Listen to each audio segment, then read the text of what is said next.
Welcome to my channel English grammar with Suryavanshi. तो जैसे कि हमने अपनी आखिरी वीडियो में सिंपल प्रेजेंट टेंस के कुछ एग्जांपल्स को डिस्कस किया था, तो आज हम सीखने वाले हैं सिंपल प्रेजेंट टेंस से अगला टेंस जिसको बोलते हैं हम present continuous tense. Present continuous tense को आज हम पढ़ेंगे, उसकी पहचान क्या है, उसके वाक्य, उसके सेंटेंसेस कैसे बनाते हैं, क्या रूल्स हैं। तो चलिए शुरू करते हैं। जैसा कि मैंने लिखा है यहाँ पर प्रेजेंट कंटिन्यूअस टेंस, तो सबसे पहले किसी भी टेंस को पहचानने के लिए हमें उसकी पहचान करनी होती है कि ये किस टेंस से रिलेटेड है, तभी जाकर हम उसके रूल्स उसमें लगा पाते हैं। सबसे पहले पहचान करते हैं कि इस टेंस की पहचान क्या है।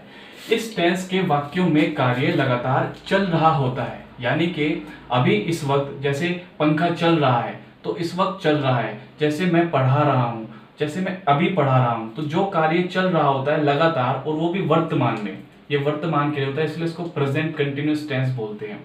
तो जो लगातार कार्य चल रहा होता है जिन वाक्यों के अंतर्गत, वो प्रेजेंट कंटिन्यूअस टेंस में आते हैं। और दूसरी पहचान क्या है इसकी, वाक्य के अंत में रहा है, रहे हैं, रही हैं, ये इत्यादि शब्द आते हैं, यानी कि मैं जा रहा हूँ, तुम काम कर रहे हो, गीता किताब पढ़ रही है, इस प्रकार के वाक्य रहा है, रही है, रहे हैं शब्द इसके अंत में आते हैं।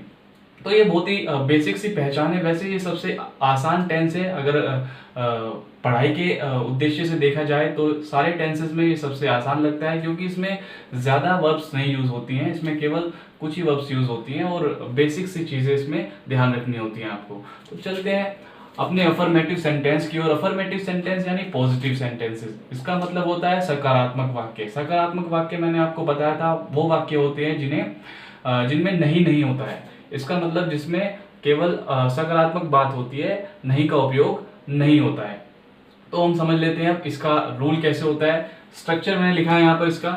सबसे पहले हम लिखते हैं सब्जेक्ट। सब्जेक्ट लिखने के बाद हम लिखते हैं हेल्पिंग वर्ब। हेल्पिंग वर्ब मैंने आपको वर्ब समझाई थी, दो प्रकार की होती है, एक मेन वर्ब होती है, एक हेल्पिंग वर्ब होती है।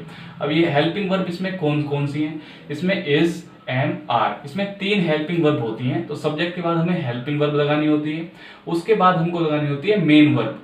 मेन वर्ब जैसे कि खाना, पढ़ना, लिखना, जाना, ये इस तरह की इनको मेन वर्ब बोला जाता है जो कार्य हो रहा है। और मेन वर्ब की कौन सी फॉर्म, फर्स्ट फॉर्म, जो पहला रूप यानी प्रेजेंट फॉर्म लगानी होती है। और प्रेजेंट फॉर्म के अंदर हमें जोड़ना होता है आईएनजी।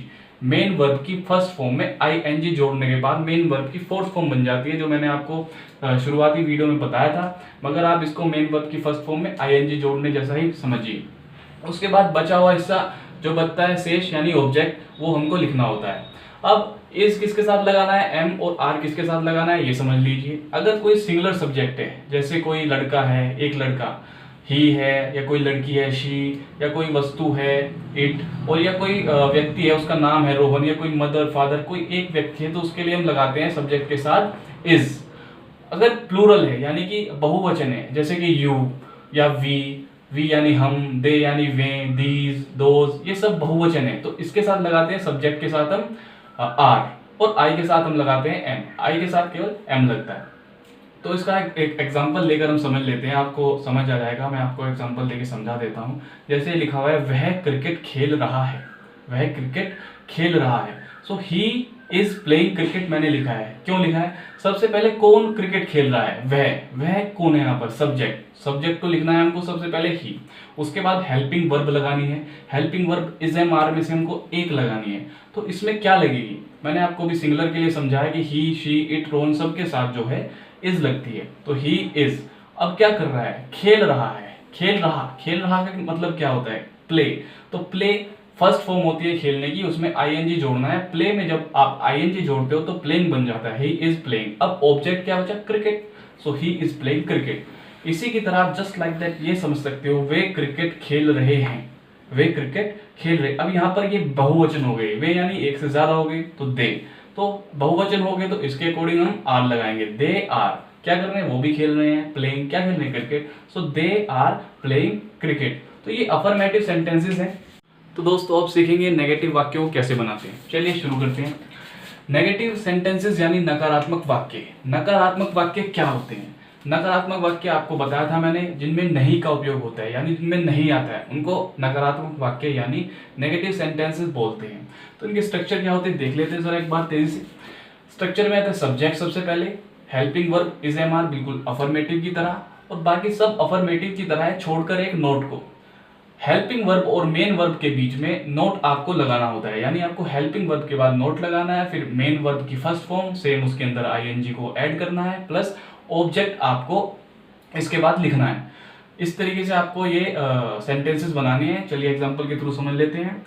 आकाश पतंग नहीं उड़ा रहा है, यानी कि इसमें नहीं आ गया, इसका मतलब आपको पता चल गया कि ये एक नकारात्मक वाक्य है। और रहा है आ गया, इसका मतलब ये भी आप समझ गए कि ये प्रेजेंट कंटिन्यूअस का सेंटेंस है। तो हम इसको कैसे बनाएंगे? सबसे पहले हम अपना सब्जेक्ट ढूंढते हैं। सब्जेक्ट यहाँ पर हमारा है आकाश। तो आकाश क्या कर रहा है? आकाश पतंग नहीं उड़ा रहा है, पतंग नहीं उड़ा रहा है। सबसे पहले देख लेते हैं ये क्या है। ये एक वचन है। आकाश एक सिंगुलर सब्जेक्ट है, यानी एक वचन है, तो इसके लिए हम इज एम आर में से इज यूज करेंगे। आकाश इज, अब आकाश हो गया, इज हो गया, अब हम नोट लगाएंगे। आकाश इज नोट, क्या नहीं कर रहा है वो? पतंग नहीं उड़ा रहा है। तो नहीं तो हो गया, तो उड़ाने की आएगी अब मेन वर्ब की फर्स्ट फॉर्म फ्लाई की, फ्लाई की फर्स्ट फॉर्म में आईएनजी जोड़ेंगे तो फ्लाइंग बन जाएगा। आकाश इज नॉट फ्लाइंग, क्या नहीं उड़ा रहा है? A kite. Akash is not flying a kite. दूसरे एग्जांपल के थ्रू समझ लेते हैं। मैं बाजार नहीं जा रहा हूं। तो यहाँ पर कर्ता यानी सब्जेक्ट कौन है? सब्जेक्ट है यहाँ पर मैं यानी आई। तो क्या नहीं जा रहा हूं? बाजार नहीं जा रहा हूं। तो आई के साथ मैंने आपको बताया था अफर्मेटिव सेंटेंसेस में कि आई के साथ हमेशा एम लगाते हैं। तो आई एम नहीं नोट, आई एम नोट। जाने की क्रिया होती है गो, इसमें आईएनजी हम जोड़ेंगे तो गोइंग बनेगा। I am not going to market. कहाँ नहीं जा रहा हूँ? बाजार। बाजार जाने के लिए मार्केट। और हमेशा जब भी हम कहीं जाते हैं जैसे मार्केट या स्कूल, तो हम उससे पहले टू जोड़ देते हैं। ये मैं आपको समझा दूंगा, इसमें फिक्र करने वाली कोई बात नहीं है। I am not going to market. तो ये थे हमारे कुछ नकारात्मक वाक्य। अब जल्दी से समझ लेते हैं हम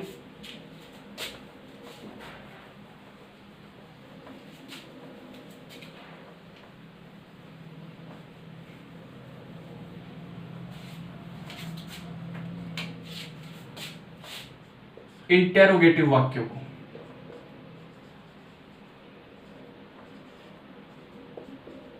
इंटेरोगेटिव सेंटेंसेस। इंटेरोगेटिव सेंटेंसेस होते हैं प्रश्नवाचक वाक्य। प्रश्नवाचक यानी जिनमें प्रश्न पूछा होता है। प्रश्नवाचक वाक्य जिनमें प्रश्न पूछा होता है, जो क्या से शुरू होते हैं। तो इसका रूल कैसे बनेगा देख लेते हैं हम। स्ट्रक्चर, इसका रूल देख लेते हैं हम, स्ट्रक्चर कैसे बनती है। सबसे पहले हम हेल्पिंग वर्ब को शुरू में ले आते हैं। हेल्पिंग वर्ब, अब इसमें दो प्रकार के वाक्य होते हैं, एक क्या से शुरू होने वाले और एक कब क्यों कैसे वाले। कब क्यों कैसे वाले का रूल मैं इसके बाद आपको बता दूंगा। पहले आप समझ लीजिए क्या से शुरू होने वाले वाक्यों के लिए कैसे शुरू करते हैं, कैसे हम रूल बनाते हैं, कैसे सेंटेंसेस को बनाते हैं। तो सबसे पहले हम हेल्पिंग वर्ब यहां पर ले आएंगे, यानी इज एम आर। सबसे पहले लिखते हैं इज एम आर। उसके बाद हमारा आ जाता है सब्जेक्ट। सब्जेक्ट आ जाता है, उसके बाद आ जाता है नोट। नोट तब आता है यदि है, अगर सेंटेंस में नहीं आया है तो नोट लगाना है, नहीं तो नहीं लगाना है। फिर हमें अपनी मेन वर्ब की फर्स्ट फॉर्म में आईएनजी जोड़ देना है, प्लस ऑब्जेक्ट। ऑब्जेक्ट के बाद हमको क्वेश्चन मार्क। क्वेश्चन मार्क लगाना मत भूलिएगा, क्योंकि ये इंटेरोगेटिव सेंटेंसेस यानी प्रश्नवाचक वाक्य हैं, तो आपको प्रश्नवाचक चिन्ह, प्रश्न सूचक चिन्ह लगाना होगा। Is am are plus subject plus not plus verb की फर्स्ट फॉर्म में आपको आईएनजी जोड़कर बाद में ऑब्जेक्ट को लिख देना है क्वेश्चन मार्क के साथ। एग्जाम्पल के थ्रू समझ लेते हैं। क्या रोहन पतंग नहीं उड़ा रहा है? अब देखिए, समझ लीजिए बात को। क्या रोहन पतंग नहीं उड़ा रहा है? तो रहा है आगे से आप समझ गए, और क्या से शुरू हुआ है। तो क्या से शुरू हो रहा है, इसका मतलब ये इंटेरोगेटिव सेंटेंस है, और रहा है यानी ये प्रेजेंट कंटिन्यूअस टेंस का है। तो आप इसको कैसे बनाएंगे? तो सबसे पहले हमें हेल्पिंग वर्ब यानी कि इज एम आर का यूज करना होता है। इज एम आर का यूज करना होता है। अब हम इसका उपयोग कैसे करते हैं? हम सब्जेक्ट के अनुसार करते हैं। तो सब्जेक्ट हमारा एक वचन है या बहुवचन है? हमारा सब्जेक्ट रोहन एक वचन है, एक व्यक्ति है। एक व्यक्ति यानी ही शी इट, और रोहन मैं आपको बताता ही आता हूँ। उसके लिए हम हमेशा यूज करते हैं इज। तो हम लिखेंगे इज अब उसके बाद सब्जेक्ट हमारा रोहन है, रोहन क्या पतंग नहीं उड़ा रहा है। इज रोहन नोट, अगर नोट ना होता तो नोट ना लगाते, इज रोहन नोट फ्लाइंग, क्योंकि हमें वर्ब की फर्स्ट फॉर्म में आईएनजी जोड़ना है। वर्ब यहाँ पर उड़ाना यहाँ पर एक क्रिया है यानी वर्ब है, और उसकी फर्स्ट फॉर्म फ्लाई होती है, इसमें आईएनजी हमें जोड़ना है। तो is Rohan not flying, is Rohan not flying a kite, उसके बाद क्वेश्चन मार्क। दूसरे एग्जांपल के थ्रू मैं आपको समझा देता हूं। क्या तुम बाजार नहीं जा रहे हो, क्या तुम बाजार नहीं जा रहे हो। तो सबसे पहले हमें देखना है हमारा सब्जेक्ट क्या है, तुम, यानी एक प्लूरल है। इसमें वैसे सिंगुलर भी हो सकता है लेकिन इसमें क्लियर नहीं है, इसलिए हम इसको प्लूरल में लेते हैं। तो क्या तुम, तो प्लूरल के हिसाब से हम इसमें आर लगाएंगे। सो आर, और तुम हमारा सब्जेक्ट है यानी you,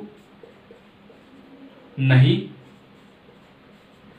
are you not, are you not. अब जाने, जाने की होती है गो, गो में आईएनजी जोड़ेंगे। आर यू नॉट गोइंग, कहां पर, बाजार। Are you not going to market, shortcut में लिख देता हूं, स्पेस नहीं है। Are you not going to market, ये इसका वाक्य बनेगा। तो ये थे कुछ इंटरोगेटिव सेंटेंसेस के फर्स्ट पार्ट के एग्जांपल्स। अब मैं आपको सेकंड पार्ट के एग्जांपल्स समझा देता हूं, इसको मिटाकर।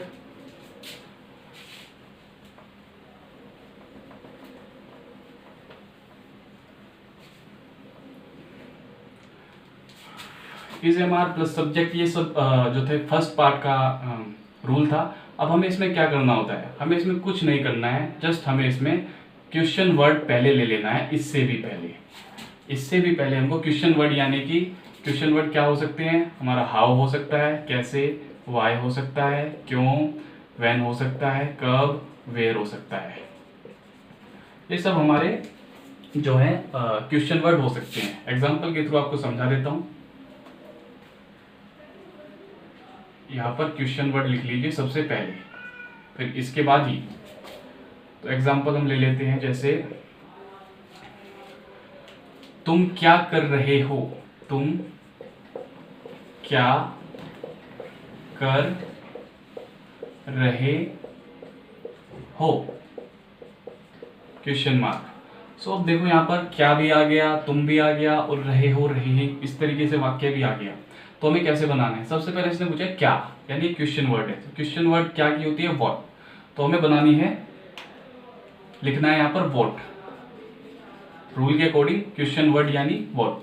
अब उसके बाद हमें is am are helping verb में से कुछ लगाना है। अब हम सब्जेक्ट के अकॉर्डिंग देखते हैं, सब्जेक्ट हमारा तुम है, तुम यानी प्लूरल है, तो इसका मतलब हमें आर लगाना है, व्हाट आर। अब सब्जेक्ट लगाना है, ये हो गया, ये हो गया, अब सब्जेक्ट लगाना है, व्हाट आर यू। अब वर्ब बची है हमारे पास, वर्ब की फर्स्ट फॉर्म यानी कि करना, डू मैंने करना होता है, सो डू में आईएनजी जोड़ेंगे, what are you doing, what are you doing, और क्वेश्चन मार्क, ये हो गया। तो इस तरह के वाक्य जो हैं इसके सेकंड पार्ट में आते हैं। इसके और एग्जांपल्स मैं अगली वीडियो में लेकर के आऊंगा। अगली वीडियो में मैं पूरे प्रेजेंट कंटिन्यूअस टेंस के वाक्य सेंटेंसेस लेकर आऊंगा जो डेली लाइफ में यूज होते हैं।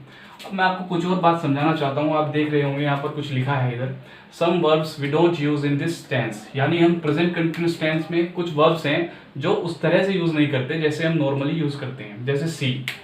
अब मैं आपको एक एग्जांपल के थ्रू समझा देता हूँ कैसे।